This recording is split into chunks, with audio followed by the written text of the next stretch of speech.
Ce soir, coup d'envoi à 20h45 sur Canal Plus Sport. Et vous le savez, dans 19h30 Sport, le vendredi, on est orphelin d'un journaliste qui aurait dû être là avec nous sur ce plateau chaque semaine, à ma place d'ailleurs. C'est Pierre Ménès. Pierre Ménès qui est absent des plateaux depuis plusieurs mois suite à une maladie. Eh bien, il a accordé cette semaine un entretien à Hervé Matou. C'est la première fois qu'on le revoit à la télévision. Vous allez voir, il est presque assagi, mais vous inquiétez pas trop quand même, parce qu'il n'a pas tant changé que ça. Regardez. Salut Pierre. Salut Hervé. Ça fait presque 2 mois que tu as été greffé. Ma question première, elle est très simple. Comment ça va? Ça va aussi bien que possible. J'étais à l'hôpital Necker hier. Les médecins sont enchantés des résultats des greffes. Le foie va super bien, le rein va super bien. Donc, comme tu dis, ça fera 2 mois le 12. Donc là, ça fait en gros un gros mois et demi. C'est inespéré dans cet état-là. J'ai l'impression de te retrouver.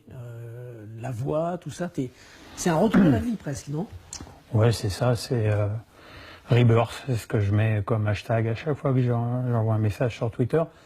Mais on m'avait prévenu, on m'avait prévenu que ce serait très dur au début et puis qu'après il y avait une montée un peu fulgurante. Donc je pense que je suis au début de cette montée. Là, j'ai encore du mal à marcher. Donc, tu vois, hein, T'as un peu fondu. voilà, oui, Effectivement. Voilà. Je fais 88 kilos, hein, donc ça va être difficile de me traiter de gros con. Maintenant, à la télé, on pourrait me traiter de con. Juste de con. Ouais, de con tout court. Ouais. Ça sera déjà pas mal. C'était une belle évolution. C'est déjà pas mal. Ouais. Ce soir, il y a Metz-Marseille. Déjà, tu as suivi, j'ai vu que tu avais suivi la campagne de recrutement de l'OM et que tu avais un regard plutôt positif sur ce que fait l'OM en ce moment. Oui, je pense que le calcul de l'OM est bon, c'est-à-dire que ils estiment qu'ils ne peuvent pas, en l'état actuel des choses, faire mieux que 5e ou 6e. 5e, ce serait formidable. Ce serait une place européenne. Et ils ont commencé un petit peu aussi à préparer l'avenir. Je pense que le recrutement onéreux de Dimitri Payet, il est plus dans l'optique de la saison prochaine que d'avoir une utilité immédiate tout de suite. C'est cohérent. Et puis, moi qui avais beaucoup de doutes sur l'arrivée de McCourt, je dois reconnaître que avec le président Hérault qui a été mis en place, je trouve que ce qui est fait est cohérent, que l'argent n'est pas jeté par les fenêtres. C'est pas un peu cher, Payet, quand même, non? C'est un joueur de haut niveau. Je pense que, avant de se demander si c'est cher ou pas, c'est quand même une super nouvelle d'avoir un joueur de ce niveau-là qui revienne en Ligue 1. Je trouve que c'est bien, moi.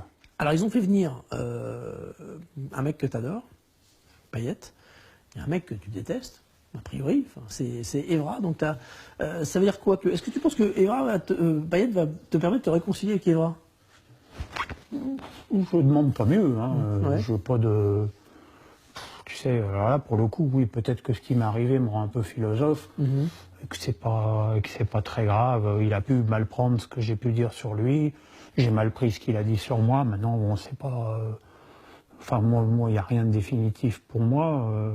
Je considère que c'est une très bonne recrue pour l'Olympique de Marseille.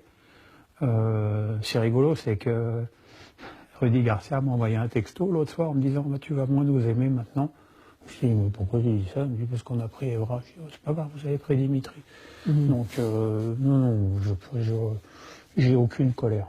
Aucune. Monaco-Nice samedi, ça t'inspire quoi ce derby azuréen entre les deux premiers en ce moment du classement? Je pense que c'est une belle occasion pour Monaco d'éliminer Nice. Je pense que c'est ce qui va se passer puisque le match se passe à Louis II et puis qu'en plus ils avaient pris une sacrée raclée 4-0 à l'aller, ouais.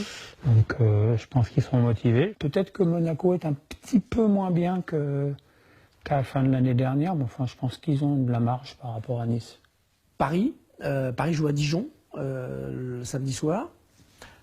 Cette équipe parisienne t'a laissé circonspect face à Monaco dimanche dernier. Ouais, moi j'ai été très déçu. J'ai été très déçu de la prudence parisienne. Pour moi, c'était un match où il fallait marquer les esprits, marquer le championnat. Ils n'ont rien marqué du tout. Je trouve cette équipe défensive. Je trouve qu'ils jouent très bas.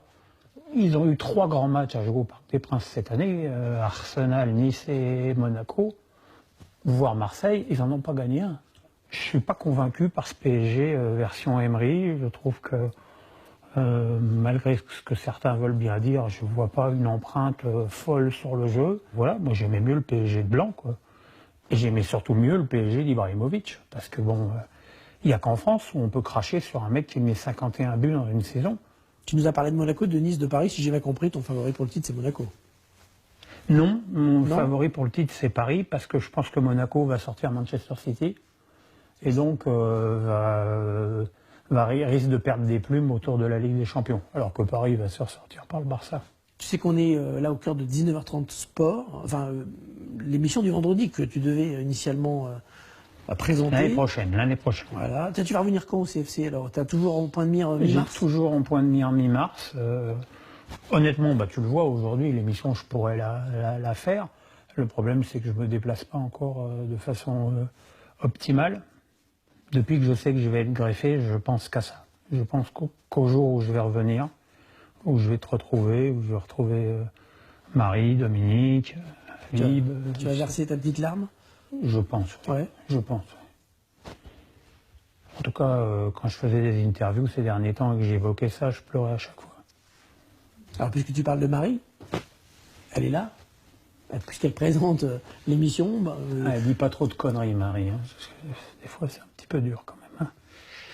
C'est un peu dur. Elle a pris ta place le vendredi. Elle a Ouais. une main de maître. Mais elle a grossi d'ailleurs exprès. Hein. Ouais, J'ai pour pris que ça les gens pour ne voient pas la différence. J'ai pris ça pour un hommage et elle se coupait les cheveux. Ouais.